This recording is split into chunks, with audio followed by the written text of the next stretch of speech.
नमस्कार, आप देख रहे हैं हिंदुस्तान सीबी न्यूज और मैं हूं आपके साथ चोप सिंह सक्सेना और बात करते हैं इस वक्त की बड़ी खबर। जैसे जैसे तीसरे चरण की लोकसभा चुनाव की तारीखें नजदीक आते जा रही है, वैसे वैसे सभी पार्टियां अपने जीत और प्रत्याशी को जिताने के लिए लगातार भरसक प्रयास कर रहे हैं। उसी कड़ी में आपको बता दें कि ताजनगरी आगरा के कोठी मीना बाजार के मैदान में आज सपा के राष्ट्रीय अध्यक्ष अखिलेश यादव पहुंचे। अखिलेश यादव इससे पहले आपको बता दें कि आगरा के अलावा एटा और हाथरस में भी जनसभाएं की हैं।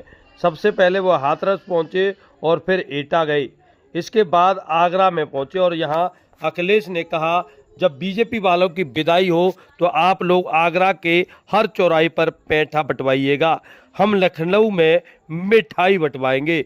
जैसे इन लोगों ने यमुना को बर्बाद कर दिया है, यमुना को सुखा दिया, वैसे ही भाजपा वालों को आप वोट के लिए सुखा दो। अखिलेश यादव ने कहा, यह वही लोग हैं जिन्होंने झूठे वादे किए।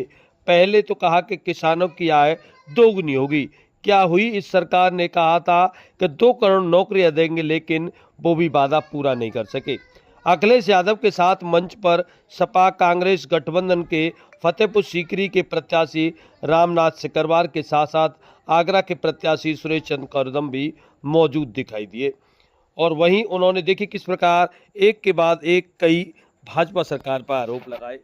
भाजपा वालों ने एयरपोर्ट बेच दिया है, बैंक बेच दिया है, टेलीफोन की कंपनी बेच दी है और किसी को नहीं पता। सावधान हो जाइए, अभी तो उन्होंने थोड़े बहुत फैसले लिए हैं, अगर इस बार यह लोग सरकार में आ गए तो संविधान बदल देंगे। मगर उत्तर प्रदेश की जनता कह रही है कि हम संविधान बदलने वालों को ही बदल देंगे। मुझे याद है कि कांग्रेस की यात्रा का आगरा में सबसे भव्य स्वागत किया गया था, सबसे बड़ा फायदा रहा और इस यात्रा को देखिए किस यात्रा के चलते माहौल बन गया है और गठबंधन बड़े जीत दर्ज करेगा। तो जानिए अखिलेश यादव से क्या कुछ बोले इस पूरे आयोजन को लेकर, किस प्रकार चुनावी जनसभा में उन्होंने विपक्ष पर आरोप लगाए हैं और किस प्रकार अपने प्रत्याशियों को जिताने की जनता से अपील की है। गठबंधन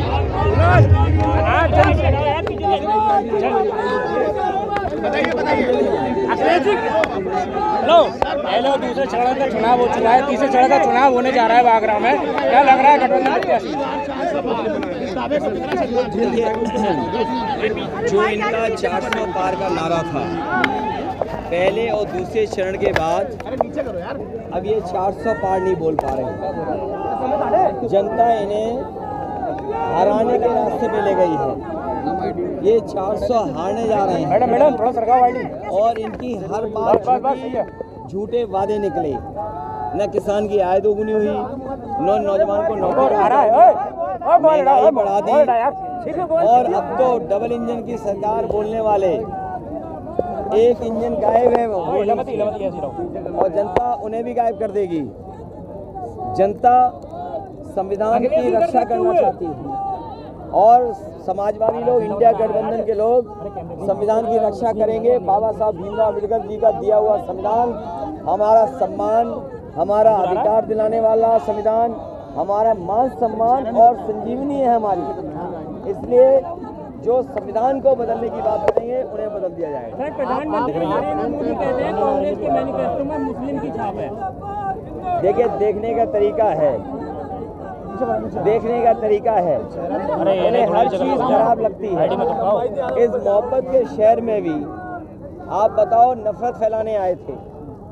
इस मोहब्बत के शहर में भी देश के प्रधानमंत्री और मुख्यमंत्री नफरत फैला रहे थे। अगर उन्होंने अपने भाषण में आगरा जैसे अंतर्राष्ट्रीय शहर के लिए अगर एक काम, एक योजना की बात की हो, जितने काम समाजवादी सरकार में हुए थे वही आगे बढ़ रहे हैं। मैं तो बात कहना भूल गया, ये जो मेट्रो चल रही है इस समाजवादियों की देन है।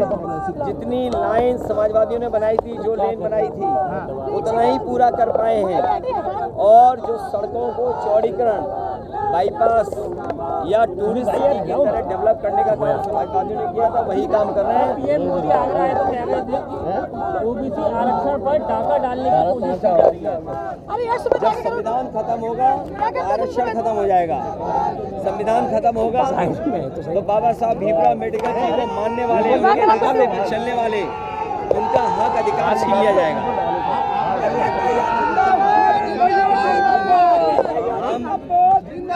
इंडिया गठबंधन को जिताना चाहते हैं। ये उनका हार और हार की वजह से उनकी भाषा बदल गई है। इंडिया गठबंधन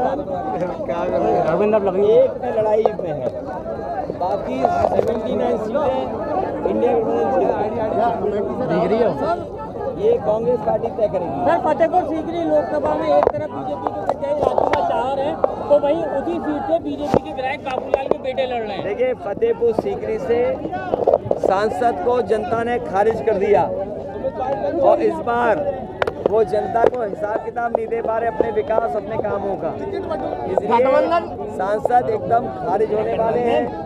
जनता सांसद को हटाने जा रही है। आपने आगरा में वादा किया है स्टेडियम एयरपोर्ट, अरे ये तो हम पहले भी बना चुके हैं, ये कौन सी नई बात है।